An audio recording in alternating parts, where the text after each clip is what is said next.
आप अपने जिंदगी को संपत्ति मानो और जिंदगी में एक एक सेकंड आपका फिक्स होना चाहिए। प्रातः काल सूर्योदय के पहले उठो।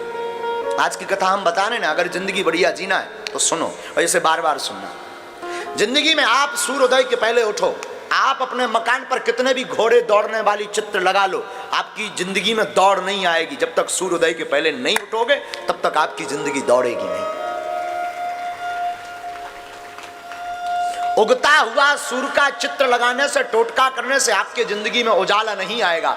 जब तक अपने वर्क को पाने के लिए, संकल्प को, लक्ष्य को पाने के लिए घोड़ों की भांति दौड़ोगे नहीं और उगते हुए सूर्य के पहले उठोगे नहीं, तब तक आपके जीवन में उजाला नहीं आ सकता है। इसलिए सुबह सूर्योदय के पहले उठो। उठ करके सबसे पहले आप अपने दोनों हाथ लो ऐसे, और ऐसे हाथों को दर्शन करो। ऐसे प्रातः काल उठे, ऐसे मलो और ऐसे दर्शन करो। कराग्रे वसते लक्ष्मी, कर मध्य तु सरस्वती, कर मूले तु गोविंदा, प्रभाते कर दर्शनम। प्रातः काल आप अपने हाथों की रेखाओं को देखो, मल करके अपने नेत्रों में लगाओ। सबसे पहले भूमि मां को प्रणाम करो, पैर नीचे रखने के पहले।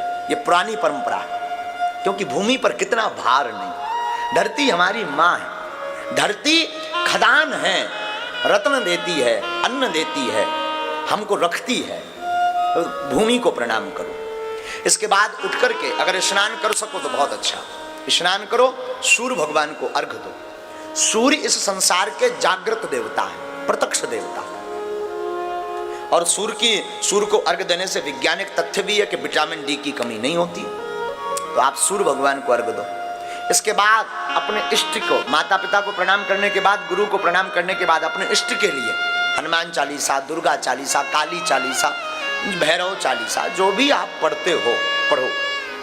गुरु माला मंत्र ले रखा तो माला लो और मंत्र जाप करो। आपके बज गए 8 बजे कुछ भगवान को प्रसाद लगाओ और फिर खुद कुछ पाओ। योग व्यायाम आदि करके कुछ पाओ, टहलो। इसके बाद लगभग 10-11 बज गए। आप अपने काम के लक्ष्य पर ध्यान। आपका प्रश्न होगा महाराज फिर भजन और तो नहीं करना होगा? करना होगा। अब कैसे भजन करना? अगर आप बिजनेसमैन हैं, अगर आप नौकरी करते हैं तो ऐसे भजन करो। अगर आप खेती करते हैं तो ऐसे भजन करो। 10 बजे निकल गए अपने बिजनेस के लिए, अपनी दुकान के लिए, आप अपने नौकरी के लिए, तो जाते जाते गाड़ी चलाने ना तो फिल्मी गाना मत बजाओ, न गाओ। हम अक्सर देखते हैं फलाना बदनाम हुआ ठिकाने के लिए नक कटा, ये मत लगाओ। उसकी जगह गाड़ी उठाओ, भजन लगाओ। राम नाम जो गुरु मंत्र है वो मनी मन जप करना प्रारंभ करो। चलते फिरते उठते बैठते श्वास को व्यर्थ मत गवाओ। कोई काम कर रहे, माताएं घर पे रहती हैं, रोटी बना रही, रोटी बनाओ। एक रोटी बनाई, सीताराम। तवे पर रखो, सीताराम। चूल्हे में लगाओ, सीताराम। बर्तन में रखो, सीताराम। 4 बार सीताराम का जाप भी हो गया और एक रोटी तैयार भी हो गई। फिर वो रोटी खाना नहीं, फिर वो रोटी प्रसाद बन जाएगी और प्रसाद जो भी पाएगा प्रभु को पा जाएगा। हाँ। माताएं घर पे झाड़ू लगाती ना, सीताराम गाते जाओ। कोई भगवान का गीत, भगवान के गुणानुवाद, स्तुति, वेद स्तुति, मंत्र, कोई बहुत बड़ी महिमा, कोई सुंदर सा भगवत भक्ति गीत गाओ, झाड़ू लगाओ। क्या फायदा होगा? झाड़ू में बहुत छोटे छोटे चींटी, चींटा, बहुत छोटे छोटे जीव मर जाते हैं। उनका पाप आपको जो भोगना पड़ता है, उस पाप से आप बच जाएंगे। भगवान का भजन हो जाएगा, घर भी साफ होगा और मन भी साफ होगा। घर भी साफ होगा, मन भी साफ होगा। रात्रि हो गई आपकी, रात्रि काल संध्या में आप आओ। संध्या में हाथ मुंह धो। संध्या के समय ना भोजन करना चाहिए, ना देहरी पर बैठना चाहिए। ध्यान दे दें, घर में अगर आप चिर स्थायी काल तक लक्ष्मी को रखना चाहते हैं, घर में अगर अलक्ष्मी का वास नहीं करवाना चाहते हैं, तो ये बात गांठ बांध लें। अगर आपके घर में लड़ाई होती है तो ये कारण हो सकता है। अगर आपके घर में पैसा नहीं रुकता तो ये कारण हो सकता। क्या आप अपने घर में संध्या काल को या तो झाड़ू लगाते होगे, या संध्या काल में भोजन करते होगे, या संध्या काल में भोग मैथुन्य कर्म करते होगे, अथवा संध्या काल में आप देहरी पर बैठ कर के रो रहे होगे। चार काम वर्जित हैं। दरवाजे की देहरी पर संध्या काल में मत बैठो, संध्या काल में भोजन मत करो, संध्या काल में आप मैथुन्य कर्म भोग मत भोगो, अवासना युक्त मत रहो, संध्या काल में आप रो मत, कलेश मत करो। क्यों? संध्या काल में भूत भावन महादेव अपने गणों के साथ पृथ्वी पर विचरण करते हैं, और जिस घर में ये चार चीजें होती दिखाई पड़ती हैं, भोले बाबा उस घर से अपनी कृपा को दूर कर देते हैं। लक्ष्मी जी घर छोड़ करके भाग जाती हैं और कुलच्छनी का वास घर में हमेशा के लिए हो जाता है। तो आप अपने घर में ये चार चीजों का गान, संध्या काल में हाथ मुंह धो, पूजा मंदिर में जाकर के बैठो, प्रभु को धन्यवाद दो, प्रभु को साधुवाद दो। प्रभु आपकी कृपा से हम दिन भर के हारे थके गए थे, अब आ गए। और थके हुए होते ना शाम को, लगभग ज्यादातर लोग थके हुए होते। हाँ जी, ना जी, बोलो ना, थके हुए होते ना। एक बात सुनो, आराम किस किस को चाहिए जीवन में? हाथ उठाओ, कौन कौन आराम चाहता है? बोलो ना, हाँ जोर से बोलो। बड़े कंजूस हो, जोर से बोलो ना, पैसा थोड़ी लगता। अच्छा, आप आराम चाहते ना? आराम की तलब है तो एक काम कर, आपको अगर आराम की तलब है, एक काम कर, आ राम की शरण में राम राम कर।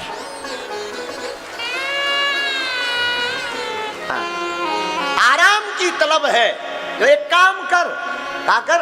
आ राम की शरण में और तू राम राम कर। शाम के समय प्रभु को ऐसे धन्यवाद दो, आपकी रात सुंदर होगी।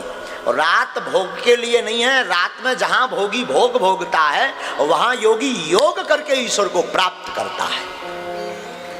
हाँ, रात को हरि शरण, भगवान की कथा सुनो, सत्संग सुनो, कोई कथा सुनो, और अपने जीवन काल में एक महीने में ये बात दृढ़ कर लो, महीने में या 5-6 महीने में 7 दिन की कथा, चाहे कोई भी हो, कोई वक्ता हो, जरूरी नहीं बागेश्वर वाले महाराज, कोई भी वक्ता हो, आसपास कहीं कथा होवे, 7 दिन 3-3 घंटे का टाइम निकाल करके जरूर जाना प्रारंभ कर दो। महीने में एक बार या 2 महीने में एक बार, 5 महीने में एक बार 7-7 दिन की कथा सुनने लगो, तुम्हारा लाड़ गोविंद के चरणों में हो जाएगा और गोविंद भी तुम्हें जन्म जन्म तक नहीं छोड़ेंगे।